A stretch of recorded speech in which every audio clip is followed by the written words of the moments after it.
네, 귀한 은혜의 나눔 해주신 우리 자매님께 감사의 말씀을 전합니다. 제가 전화로 한번 부탁을 드렸는데 목사님이 말씀하시면 해야죠. 한 번에 딱 응답 하신다고 했어요. 얼마나 감사한지. 그리고 나서 소감문 원고를 그 다음날 아침에 보내셨어요. 그래서 준비된 영혼이구나. 네. 정말로 코로나 이후에 교회를 떠나고 현장 예배를 떠난 많은 사람들이 있다고 합니다. 그래서 우리 교회 가운데 그런 분들이 찾아오고 다시 살아나고 다시 생명력 넘치는 역사가 우리 교회를 통하여 일어나기를 원합니다. 주변에 그렇게 교회를 떠나시는 분들, 믿음의 자리에서 예배의 자리에서 멀리 계신 분들 새가족반으로 불러주세요. 제가 잘 구워 삶을게요. 이렇게. 며칠 전 일입니다. 교회에서 제가 사는 아파트를 향해서 걸어가고 있었어요. 근데 걸어가다 보니까 남의 집 앞에 서 있는 거예요. 남의 집 앞에 서 있는 거예요. 이게 뭔 일이지? 봤더니 제가 지난 화요일 날 아주 아파트 4동에서 아주 아파트 1동으로 이사를 했어요. 아무 생각 없이 걸어가다 보니까 아주 아파트 4동 앞에 서 있더라고요. 아주 아파트 현관에서 직진을 하면 예전에 살던 4동이고 아주 아파트 정문에서 좌회전을 해야 이번에 이사간 1동인데 아무 생각 없이 가니까 아주 아파트 4동으로 갔던 거예요. 왜 이런 일이 발생했을까요? 습관이죠. 지난 주일에 썼던 단어를 쓰자면 생각의 기울기, 생각의 관성에 따라 아무 생각하지 아니하면 가던 대로 가는 것입니다. 지난 2년간 아주 아파트 정문에서 항상 직진을 했기 때문에 아무 생각 없이 가니까 그냥 몸으로 직진했던 거예요. 근데 이런 실수를 한번 한 다음에 그 다음에는 아주 아파트 정문 가기 전쯤에 제가 스스로 되뇌입니다. 좌회전, 좌회전, 좌회전. 그렇게 되뇌이고 생각을 하고 아주 아파트 정문에 가면 4동으로 가지 않냐고 좌회전해서 1동으로 가게 되었습니다.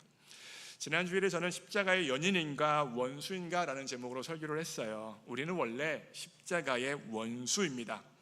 그런데 그래서 우리의 배를 신으로 삼고 부끄러운 것을 자랑하고 땅의 것만 자랑하며 살아갔던 십자가의 원수가 우리의 원래 모습입니다.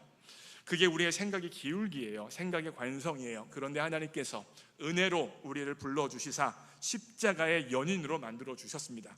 그런데 신분적으로 십자가의 연인으로 만들어 주셨지만 이전에 십자가의 원수로 살아갔던 생각의 관성, 기울기가 있기 때문에 십자가의 연인이 되어진 다음에 십자가의 연인으로서 생각하는 것을 훈련하고 내 안에 체화를 시켜야 하는데 시키지 아니하면 신분적으로는 십자가의 연인인데 삶적으로는 십자가의 원수로 살아갈 수 있다는 게 바로 지난주 설교의 포인트였어요.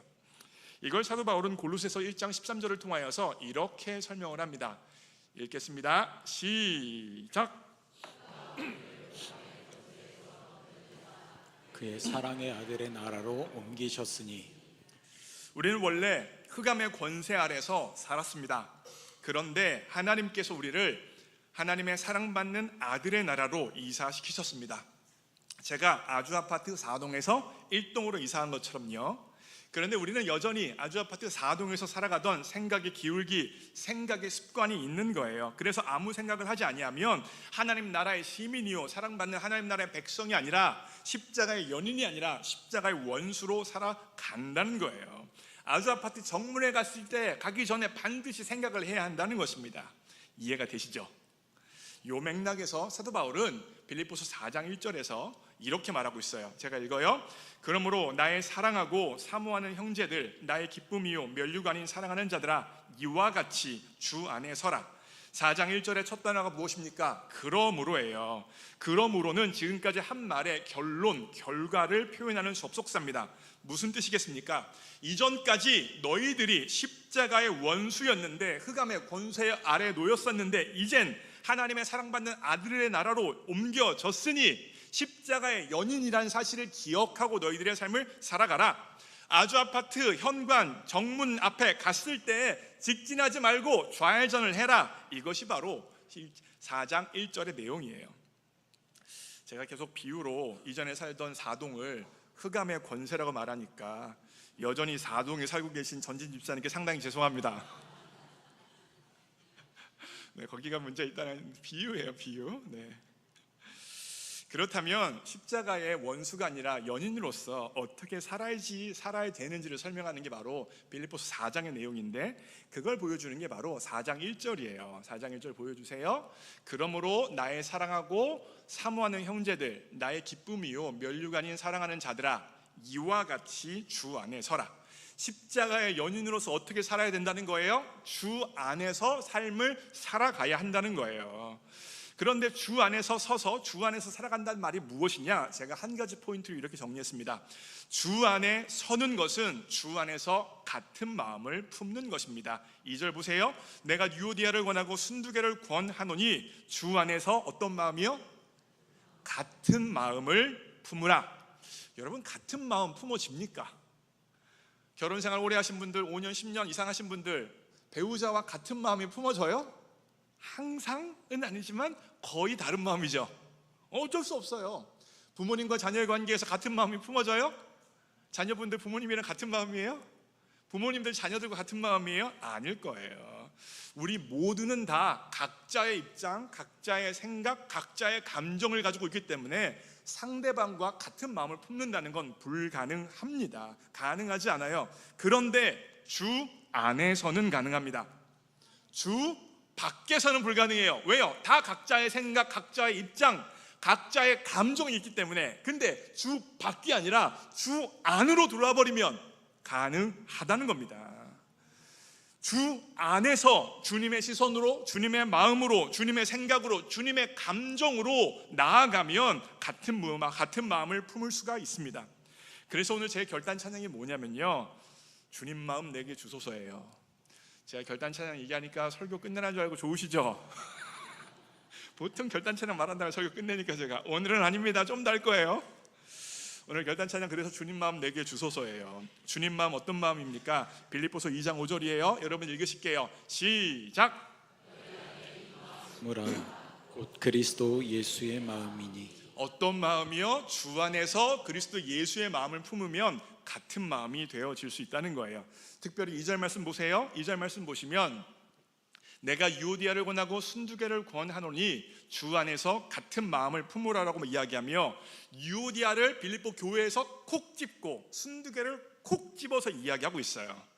여러분, 빌립보서가 4장밖에 안 되는 짧은 서신서인데 거기에 두 여성의 이름을 사도 바울이 공개적으로 언급하고 있고, 또한 당시 사회가 가부장적인 사회라서 여성을 앞세우는 사회가 아닌데 두 여성의 이름을 이렇게 굳이 언급했다는 것은 빌립보 교회 안에서 유오디아와 순두개가 상당한 영향력을 미치는 여장부였다는 사실을 보여줍니다. 또한 3장 앞부분 보시면 어떻게 쓰여져 있냐면, 또 참으로 나와 명예를 같이한 내게 구하노니 뭐라고 쓰여져 있어요? 복음에 나와 함께 힘쓰는 저 여인들을 돕고라고 하고 있어요. 결국 유오디아와 순두개가 사도 바울과 함께 사도 바울의 동역자가 되어서 복음을 위하여 힘쓰던 사람들이라는 거예요. 엄청난 리더십이죠. 그런데 문제는 무엇입니까? 대단한 리더십을 소유했고 하나님 나라를 위하여 헌신한 두 여성인데 같은 마음을 품지 않았다는 게 문제예요. 그 결과 갈등이 있어요. 분쟁이 있어요.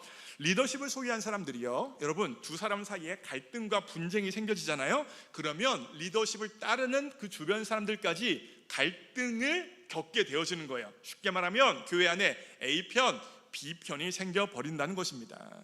결과적으로 빌립보 교회는 유오디아와 순두개를 중심으로 교회가 나뉘어졌고 힘든 형국이 되어졌습니다. 그 결과 주의 일을 감당해야 되는데, 주의 일을 감당되어져야 되는데 주의 일을 위하여 힘썼던 이 두 여성으로 말미암아 오히려 주의 일이 방해받고 교회가 문제가 되어져서 온전히 하나님 앞에 사용되어질 수 없게 되어졌다는 거예요. 누구 때문입니까? 신앙이 없는 불신자들 때문이에요?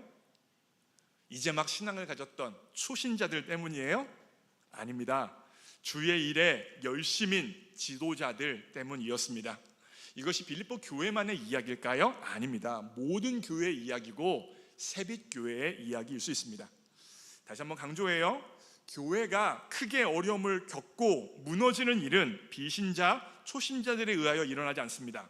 교회 중직들을 통하여 이런 일이 발생되어집니다. 중직자들 중에서 내 주장이 옳다고 강하게 말하고 행동하고 그 결과 분쟁과 분란과 감정적인 상처를 일으킬 수 있다는 거예요. 그러면 그 상처받은 사람은 가만히 있습니까? 상처받았으니까 속상하고 억울하고 섭섭하고 화나잖아요. 그렇죠? 그러면 그 장로님이 이랬어, 그 권사님이 이랬어, 그 집사님이 이랬어, 자기가 자기한테 친한 사람한테 이런 이야기들을 하지 않겠어요? 그러면 그 이야기를 들은 사람이 그 장로님이 그랬어? 그 권사님이 그랬단 말이야? 그 집사님이 그랬단 말이야? 계속해서 꼬리에 꼬리를 물면서 교회에서 말이 돌게 되어지는 거예요. 그렇게 되어지면 교회 안에 서운함이라는 것들이 생겨나고 억울함이 생겨나고 섭섭함이 생겨나게 되어지는 겁니다. 교회가 자연스럽게 나뉘어집니다. 그러다가 주의 일을 위하여, 교회를 위하여, 하나님 나라를 위하여 협력할 때가 되어졌는데 그 사람이 그 사역하면 나는 안 할 거야, 그 사람이 그 일하면 나는 그 공동체에 안 들어갈 거야, 그 사람이 거기 있으면 나는 참여하지 않을 거야, 교회가 힘을 합쳐서 하나님 나라와 교회, 하나님의 나라를 위하여서 나아가야 될 그 순간에 그 사람이 거기 있기 때문에 나는 안 하겠다고 말하는 결과를 도출한다는 것입니다. 누가요? 비신자가요? 누가요? 초신자가요? 누가요? 중직자가요. 유오디아와 순두개는 빌립보 교회만 있는 것이 아니라 모든 교회에 있을 수 있다는 거예요. 무슨 말입니까? 주의 교회를 가장 잘 세워야 하는 중직자들이 주의 교회를 가장 무너뜨릴 수 있는 양면성을 가지고 있다는 말입니다. 교회의 반석이 되어야 할 사람이 교회 사역의 걸림돌이 되어질 수 있다는 말이에요. 새빛교회와 안성년 목사의 사역에 가장 도움이 되어야 할 분들이 가장 어렵게 만들 수도 있다는 것입니다.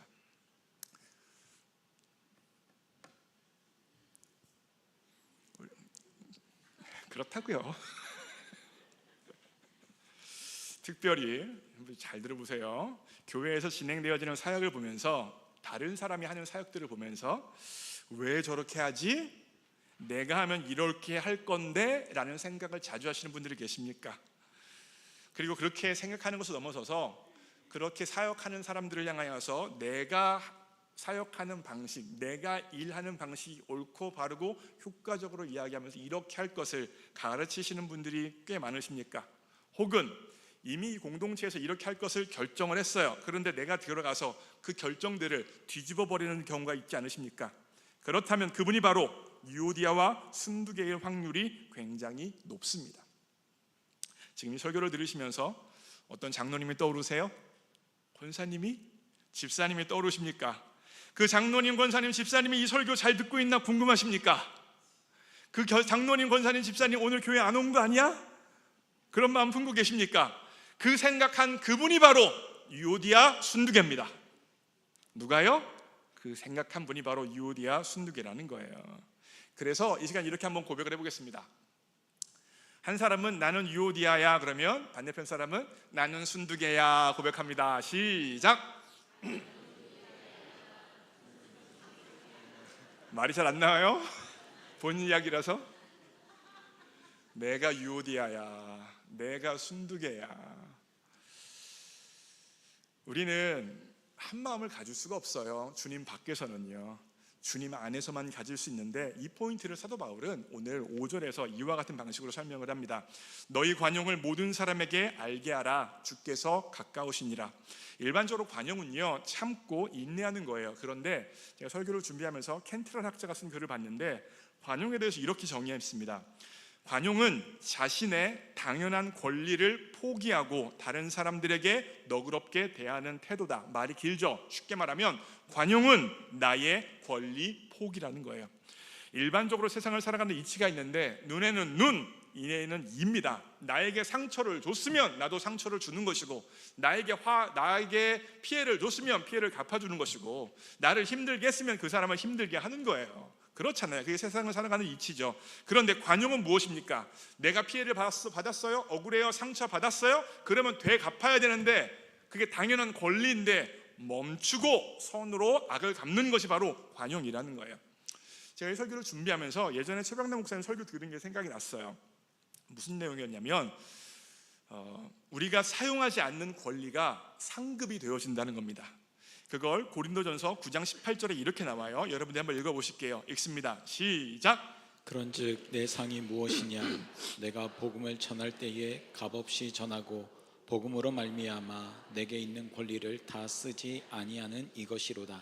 18절의 문맥에서 사도 바울은 복음을 전하는 자신의 사명을 이야기하고 그러면서 자신의 상급이 무엇인지 이야기하는데, 복음을 전할 때에 값없이 하고 복음을 잘 전하기 위하여서 쓰지 않은 자신의 권리가 바로 자신의 상급이다라고 이야기하고 있습니다. 그러니까 우리가 하나님 나라와 교회와 세상을 위해서 다 쓰지 않는 내 권리, 그것이 바로 하늘 상급이 되어진다는 것입니다. 여러분 잘 들어보세요. 일반적으로 성도가 감당해야 할 책임이 있고 책임을 맡으면 섬겨야 할 것들이 있습니다. 책임과 섬김이 한 축이라면 성도는 또 다른 거 하나가 더 있는데, 그것은 무엇이냐면 바로 권리가 있어요. 권리. 내가 교회에서 누릴 수 있는 권리가 성도에게는 있습니다. 그런데 상식적으로 책임과 섬김이 많으면 불편하고요, 힘들어요. 권리를 많이 주장하면요, 그만큼 교회 생활이 그만큼 쉽고 편리합니다. 예를 들면요, 여러분 오늘이 이제 스승의 주일이니까 교육기관의 교사들을 생각해 보세요. 교사라는 책임을 맡았죠? 그러면 교사로서 섬겨야 되는 거예요.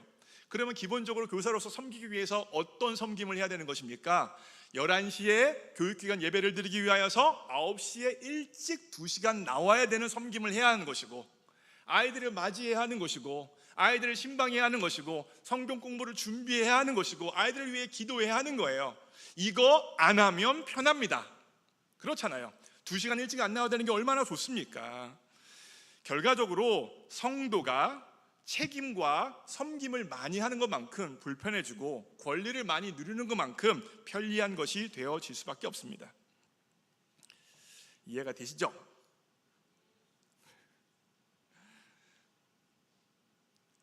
내가 섬긴다면 내가 누릴 수 있는 권리는 어쩔 수 없이 손해를 봐야 하는 것이고, 내가 권리를 많이 누리려면 그만큼 섬김을 적게 해야 한다는 거예요. 교회 다니면서 나이스하게 땀방울 한 방울도 안 흘리고도 신앙생활을 할 수 있습니다. 그렇죠? 그런데 책임을 맡고 섬기기로 작정하면 그때부터 누릴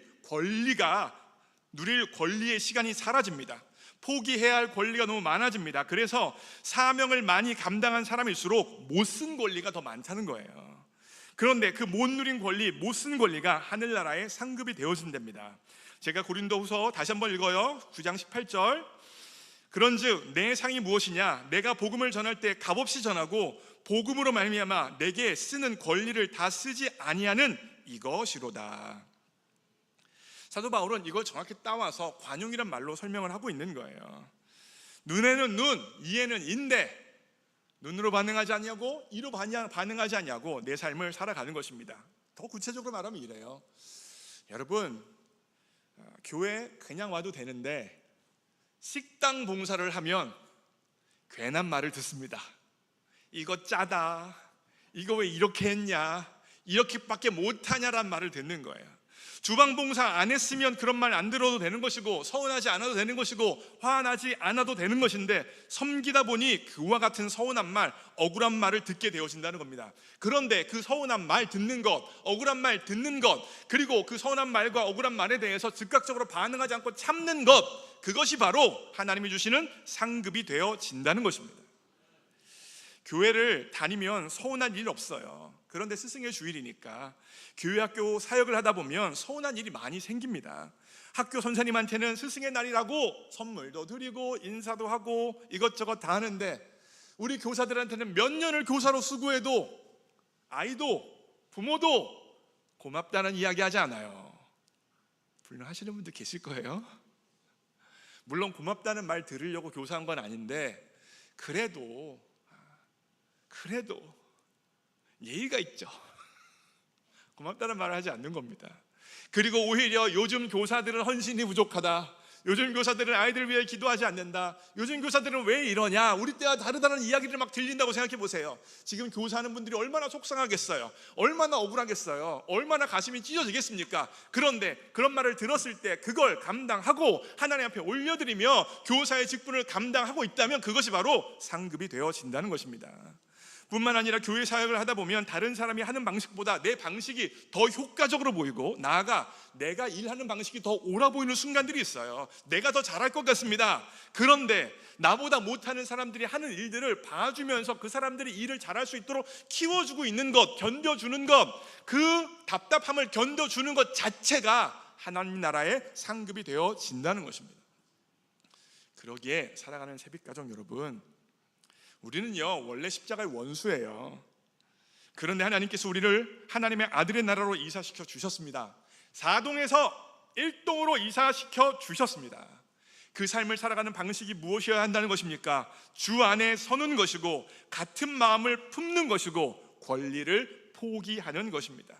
이 일이 내 노력과 내 열심과 결단만으로 가능하지 않아요. 어디에서만 가능합니까? 주 안에서만 가능한 거예요. 주 밖에서는 불가능합니다. 그래서 오늘 가지고 온 결단 찬양이 주님 마음 내게 주소서라는 찬양입니다. 가사가 귀해요. 참 귀한데, 시작 부분, 보소서 주님 나의 마음을, 뭐가 없어요? 선한 건 하나 없어요. 다른 사람과 한 마음 품을 수 있는 마음이 나에게 없다는 거예요. 그러나 내 모든 것 드리오니 사랑으로 안으시고 날 사롭게 하여 주시옵소서. 주님 마음 내게 주소서, 주님 마음 내게 주소서라고 후렴법을 한 다음에 브릿지에 뭐라고 되어져 있냐면, 당신의 사랑을 당신의 마음으로, 아니에요, 내게 사랑을 가르치소서, 당신의 마음으로 용서하게 하소서, 주의 성령을 내게 채우사 주의 길을 가게 하소서라고 고백하고 있습니다. 이 찬양의 가사를 고백함을 통하여서 여러분과 제가 주 안에서 한 마음 품을 수 있는 사람 되어지길 원합니다. 섭섭함, 분노, 절망감, 상처 그대로 반응하지 않고 그것이 상급이 되어진다는 사실을 믿고 주 앞에 올려드릴 수 있는 여러분과 제가 되어지기 원합니다. 함께 찬양합니다.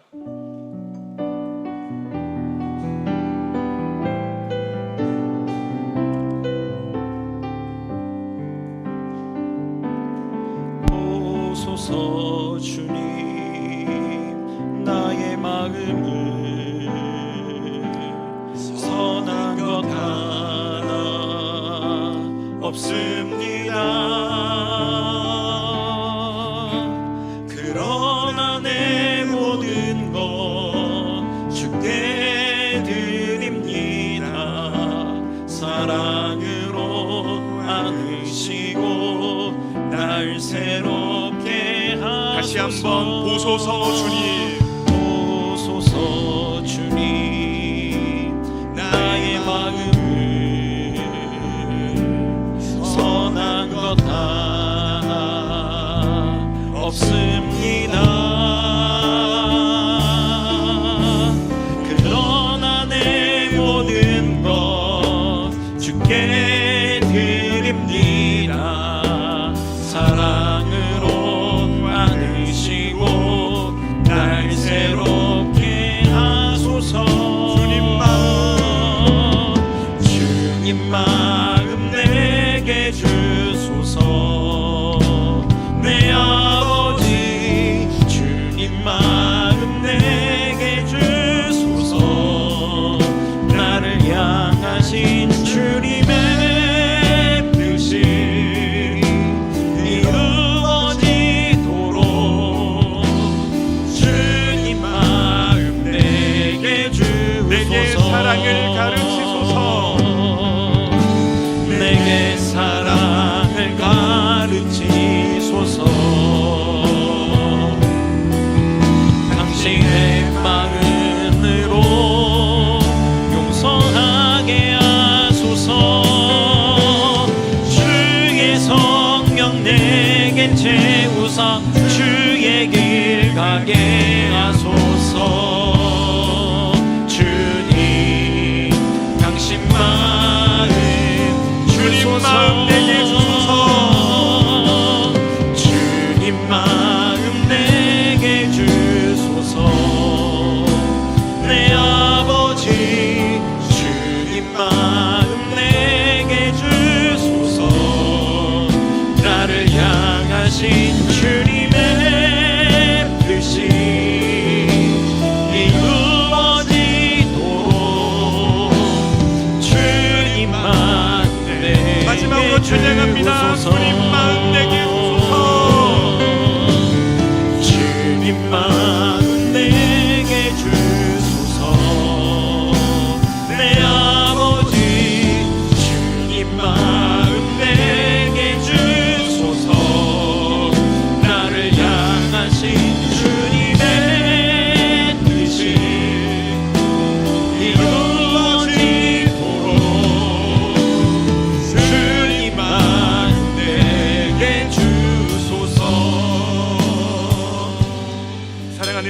가족 여러분, 우리 교회에는 유오디아와 순두개가 없기를 원합니다. 내가 하나님의 나라의 일을, 교회 일을 열심히 하면 할수록 교회 일에 해가 되어지는 사람이 없기를 바랍니다. 그와 같은 일이 없기 위해서 반드시 필요한 게 그 억울함이, 그 속상함이, 그 상처가 하나님 나라의 상급이 되어진다는 것을 기억할 수 있길 바랍니다. 그걸 견디며 참으며 나아갈 때 하나님이 다 보고 계시고 상급으로 인정하여 주십니다. 쓰지 않은 권리가 상급입니다. 사용하지 않은 권리가 바로 우리의 상급이 되어진다는 것입니다. 하나님 그와 같은 삶을 살기를 원하는데, 하나님 내가 부족하고 내 안에 십자가의 원수가 되어지는 마음이 있사오니 이 시간 주님의 마음을 나에게 부어 주시옵소서. 그리하여 내가 가는 곳에 분쟁과 분란과 갈등과 억울함과 상처가 나타나지 않게 하여 주시고, 주 안에서 한마음 되어지는 역사가 내가 가는 곳곳마다 일어날 수 있도록 성령님 인도하여 주옵소서. 주님의 이름을 한번 부르고 통성으로 기도합니다. 주여, 사랑하는 하나님 아버지, 그렇습니다. 유오디아와 순두개는 주의 일에 열심인 사람들이었습니다. 그런데 유오디아와 순두개가 주의 일을 열심히 하면 할수록 오히려 교회가 갈라지고 분쟁이 일어나고 분란이 일어나고 어려움이, 상처받는 사람들이 더 늘어났습니다. 하나님, 내가 유오디아와 순두개가 되지 않도록 내 마음에 주님의 마음을 허락하여 주옵소서. 내 주장이 너무 강한 것은 아닙니까? 내가 하고 싶은 대로, 내 방식대로 교회를 끌고 나가기 원하는 내 마음이 있는 것은 아닙니까? 내 교회 아니고 내 방식대로 되어야 하는 건 아닙니다. 하나님, 내 방식이 맞는 것이 아니고 다른 사람들이 주 안에서 서가는 것이 가장 귀한 하나님의 방식입니다. 하나님, 그 일을 위하여서 억울함도 당하게 하여 주시고, 속상함도 당하게 하여 주시고, 섭섭함도 당하게 하여 주시고, 상처도 받을 수 있는 관용이 우리 가운데 있을 수 있도록 성령님 인도하여 주옵소서. 우리가 사용하지 않는 권리는 우리의 상급이 되어집니다. 우리가 쓰지 않는 권리가 바로 하나님 나라의 상급이 되어집니다. 주님께서 모든 것들을 다 보고 계십니다. 하나님, 눈에는 눈으로 갚지 않게 하여 주시고, 이에는 이로 갚지 않게 하여 주시고, 주 안에서 주님의 마음으로 품고 섬기고 나누는 은혜가 우리에게 있을 수 있도록 도와주셔서, 우리를 통하여서 주의 교회가 세워지게 하여 주시고, 우리를 통하여서 하나님 나라가 이루어질 수 있도록 성령님 역사하여 주옵소서. 내 방법과 내 식대로 살아가려고 하지 않게 하여 주시고, 십자가의 방식과 십자가 식대로 살아가는 은혜가 우리 가운데 있을 수 있도록 인도하여 주옵소서. 효율적으로 국가적으로 일하는 것보다 더 중요한 건 교회가 한 마음으로 나아가는 것입니다. 주님 도와주셔서 한 마음 되어지는 교회 될 수 있도록 성령의 역사 주소서. 사랑하는 하나님 아버지, 유오디아와 순두개는 리더십 있는 사람들이었고 주의 나라와 교회를 위해 열심을 품고 섬겼던 자들이었습니다. 그런데 자신의 방식과 자신이 하는 것이 가장 좋다는 착각 가운데 빠져 주의 일을 하면 할수록 교회를 어렵게 만들었던 것이 바로 유오디아와 순두개의 모습이었습니다. 하나님, 내 방식대로 교회를 끌고 가려고 하지 않게 하여 주시고, 내 생각대로 교회를 끌고 가려고 하지 않도록 역사하여 주시옵소서. 조금 일이 천천히 진행되어져도 괜찮습니다. 하나님의 사람들이 한마음 되어지고 사랑하고 섬기고 있으면 괜찮습니다. 주님, 일을 잘하기보다 사람들을 품고 사랑의 사람이 내가 되어줄 수 있도록 역사하여 주옵소서. 내 삶의 자리에 혹여나 내가 하나님을 섬기고 교회를 섬기고 있는데 그것으로 인하여서 나를 억울하게 만들고 섭섭하게 만들고 상처를 주는 사람들이 있습니까? 눈에는 눈, 이에는 이로 갚을 수도 있지만 하나님, 그 억울함이 하나님 나라의 상급이 되어진다는 사실을 믿을 수 있도록 도와주시고, 그리하여 침묵으로 반응할 수 있도록 역사하여 주옵소서. 그 상처 하늘나라의 상급입니다. 그 섭섭함 하늘나라의 상급입니다. 그 억울함 하나님 나라의 상급입니다. 쓰지 않은 권리는 하나님이 받으시는 귀한 예배인 줄 믿사오니 하나님, 당하게 하여 주시고 당함을 통하여서 상급 쌓는 인생 되어줄 수 있도록 역사하여 주옵소서. 그리하여 우리 교회는 유오디아와 순두기가 없게 하여 주시고 주의 백성들을 통하여서 새빛교회가 가장 아름답게 세워지는 역사 나타날 수 있도록 인도하여 주시옵소서. 주님께 맡깁니다. 예수님의 이름으로 기도합니다. 아멘.